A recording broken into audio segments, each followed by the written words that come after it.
ధర్మశ్రీ గారు ధర్మశ్రీ గారు నమస్కారం అండి. ఛానల్లో ఉన్నటువంటి పెద్దలకి నమస్కారం.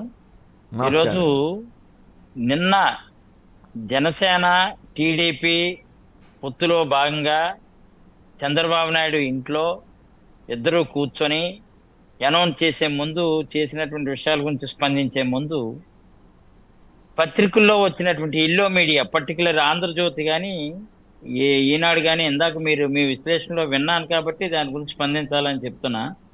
AIIMS, all India medical science సంబంధించి ఎయిమ్స్ 163 ఎకరాల్లో అక్కడ అమరావతిలో గుంటూరులో కట్టిన దానికి కనీసం నీటి సదుపాయం లేదని 5.5 కిలోమీటర్లు పైప్ లైన్ చేసి రాష్ట్ర ప్రభుత్వం 2022 నుంచి కూడా చేపట్టి అది మొత్తం టోటల్గా అంతా కూడా అక్కడ డ్రింకింగ్ వాటర్ కోసం ఏర్పాటు చేస్తే అది పైప్ లైన్ కోసం మట్టి తవ్వి నీట్గా చేస్తూ దానికి అందించాలని ఒకటోటిన రాష్ట్ర ప్రభుత్వం కేటాయించి ఆ పనులు చేపడుతుంటే అది 10 ఎకరాల డంపింగ్ యార్డ్ చేసేస్తుంటనేది వక్రీకరించి రాయడం ఎంత విడ్డూరంగా ఉందో నిజానికి కానీ లేదు అంటే నక్కెచ్చితనానికి కానీ విరుద్ధంగా వీళ్ళు పతాక శీర్షికలో రాస్తున్నటువంటి పెద్ద పెద్ద అక్షరాలతో రాసినటువంటి వైనాన్ని ప్రతి ఒక్కరు కూడా, ప్రతి ఎడ్యుకేటెడ్ కూడా తిప్పు కొడుతున్నారు సార్.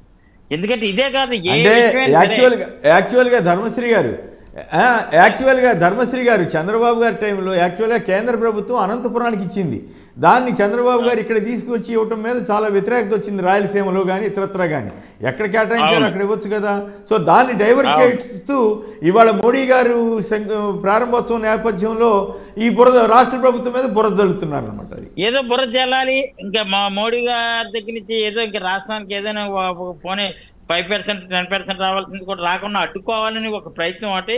ఇంక ఏదో రకంగా ఇప్పుడు చంద్రబాబు నాయుడు ఏమో విమానాలు ఎక్కి ఢిల్లీ అన్నిసార్లు తిరిగి ప్రభుత్వ సొమ్ముతో ఇష్టారాజ్యంకి వెళ్ళి మన ప్రత్యేక హోదాను తాకట్టు పెట్టేసి, ఆ అమరావతిని తాకట్టు పెట్టేసి, ప్యాకేజీ కోసమని తాకట్టు పెట్టినట్టు పెట్టి ఇన్ని కార్యక్రమాలు చేసి ఆ రోజు ఏంటంటే ఓటుకు నోటు కేసు వల్ల ఏంటంటే 10 ఏళ్ళు ఉమ్మడి రాజ్యాన్ని కూడా దానికి తాకట్టు పెట్టి అన్ని తాకట్లు పెట్టేసి రాష్ట్ర ఖజానాను గొల్ల చేసినటువంటి వాడి గురించి ఆ రోజు ఏమీ ప్రశ్నించరు. ఈ రోజు ఏమో జగన్మోహన్ రెడ్డి గారు స్పెషల్ ఫ్లైట్లో ఇమీడియట్గా ఏదైనా ప్రభుత్వ కార్యక్రమాలు ప్రజాక్షేమం కోసం, జనరంజకమైనటువంటి జన సంక్షేమం కోసం అందిస్తున్నటువంటి ఫలాలు అందించడం కోసం వస్తే దాని గురించి పతాక శీర్షికలో రాయడం అనేది చాలా విచిత్రం సార్. అంటే ద్వేషభావాలు ఏదైనా సైద్ధాంతికమైన అడ్డుకోలుగా అందుకనే ధర్మశ్రీ గారు, అందుకనే నాకు ఆ పేపర్లు చూడంగానే కంపరమెత్తే నాకు అనిపించింది. సైకోగా ఉన్న రామోజీరావు, రాధాకృష్ణులు సైతాన్లుగా రాష్ట్రం పాలిటీ తయారయ్యారు అంటే పొన్నవోలు గారు అన్నారు.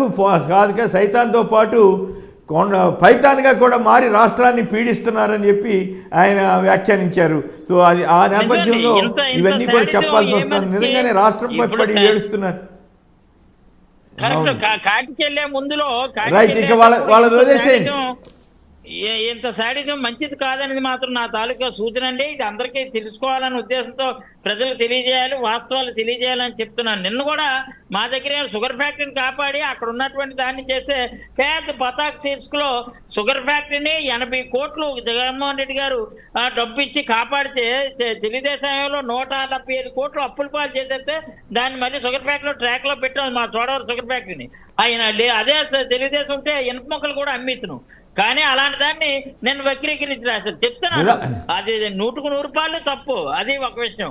రెండో విషయం, నిన్న పొత్తుల గురించి మాట్లాడేటప్పుడు నిజంగా మరి ఇక్కడ పవన్ కళ్యాణ్ కాపుల ఆత్మగౌరవాన్ని తాకట్టు పెట్టాడా, లేదంటే ఆత్మగౌరవాన్ని కిందపడితే విధంగా తల వంచాడా? ఈ రోజు విషయం చెప్తున్నాను సార్.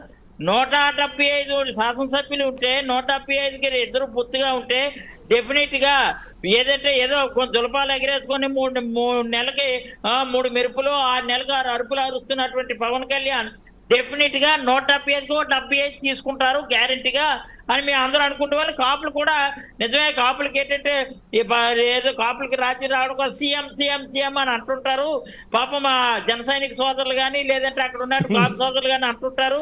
పోన్లే ఈయన ఇంత డిమాండ్ చేస్తున్నాడంటే డెఫినెట్ గా 75 సీట్లేనంటే ఈయనంతా ఈయన వాలంటీర్గా 24 సీట్లు నిజమే. ఇప్పుడు ప్రసాద్ గారు అన్నట్టు 23 ఇంకా 23 పరిమితం చేసినేమో, 24 అన్న 23 అంటే మళ్ళీ తెలుగుదేశానికి అచ్చొచ్చినది కాదు. ఇంకా అలాగేంటంటే 23కే పరిమితం అయిపోయి రేపు 3కే పరిమితం అయిపోయే ప్రమాదం ఉందని 24 అని పెట్టారు.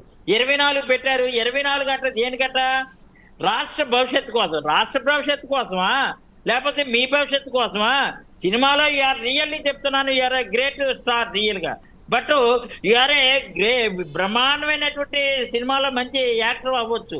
బట్ రాజకీయాల్లో యాక్టింగ్ పనిచేయకూడదు, యాక్టింగ్ అనేది ఉండకూడదు నిజ జీవితంలో. ఎందుకంటే యాక్టింగ్ అనేది సినిమా వరకు వినోదం కోసం చేయొచ్చు, కానీ ఇంకా కాపుల మధ్య ఇంత అగాధం, కాపులకి కమ్మాస్కి ఇంత అగాధం వచ్చిన తర్వాత కాపులనేమో తాకట్టు పెట్టి కాపుల్ని ఎర్ర చూపించి 75 సీట్లు కొడతాం అనుకుంటే, లేదంటే కనీసం అందులో 60-50 కన్నా అవుతుంది అనుకుంటే 24 సీట్లు అని చెప్పి 24 సీట్లో 5 ప్రకటించి, నాకు డౌట్, సుహాసిని గారు చెప్పాలి బీజేపీ ప్రతినిధులు, 24లో కూడా నాకు తెలిసి డౌట్ అంటే డెఫినెట్ గా ఆ రోజు పిఆర్పీలో 18 వచ్చాయి కదా, 18గా పరిమితమై 7 సీట్లు కూడా బీజేపీకి ఇచ్చేస్తారేమని నా డౌట్.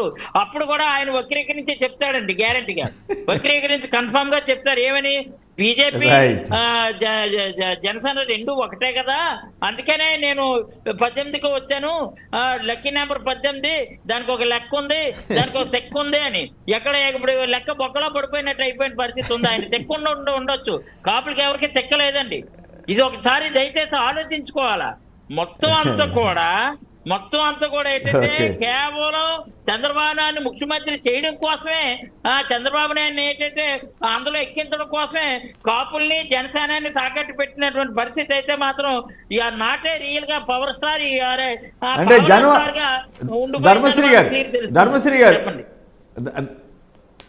ధర్మశ్రీ గారు కాపులు సామాజిక వర్గం వాళ్ళు అలాగే మీలాగానే ఫీల్ అవుతున్నారా? లేదు పర్వాలేదులే, పవన్ కళ్యాణ్ 24కి లొంగిపోయాడులే అనుకుంటున్నారా? లేదండి, ఈ రోజు వాళ్ళు నిన్న పొత్తులు ప్రకటించిన తర్వాత ప్రకంపనలు నిజంగా ఏంటంటే ప్రకంపనలు క్లియర్ గా ఎక్కడికక్కడ కనిపిస్తున్నాయండి. ఎక్కడికక్కడ అంతెందుకు నిన్నైతే గలాటాలు కొలాట పెద్ద ఇదే అవుతున్నాయి. అనకాపల్లిలో ఈ రోజు ఉరుములు మెరుపులతో ఏంటంటే రగిలిపోతున్నారు అనమాట. ఎందుకంటే ఆ రోజేమో ప్రజారాజ్యం పార్టీకి సంబంధించినటువంటి దానికి ఇచ్చారు కదా, అంతేదని నేను చెప్తున్నాను అనమాట. 18 సీట్లు ఆ రోజు ఎక్కడ కైవసం చేసుకున్నా దానికే పరిమితం అయిపోయే ప్రమాదం ఉంది.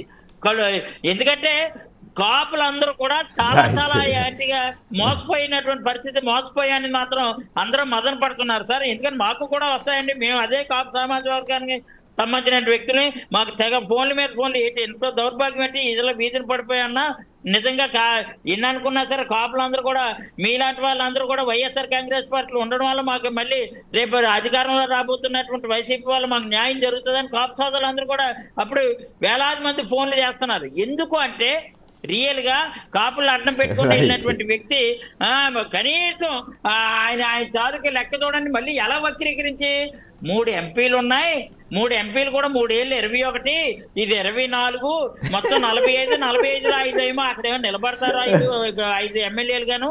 సో 40 సీట్లని వస్తున్నట్టు ఆ లెక్క ఎవరు తెలియదండి. అలా అయితే 175 మేము నిలబడుతున్నాం, కానీ 175 × 7 వేసుకోండి, 175 నుండి 6 వేసుకోండి, 175 నిలబడుతున్నాం. కాబట్టి అలా అయితే మేము 300 సీట్లు నిలబడుతున్నట్టు లెక్క ఏంటంటే అది దాని అంటే ప్రజలేని వాళ్ళ కాపులేని వారా?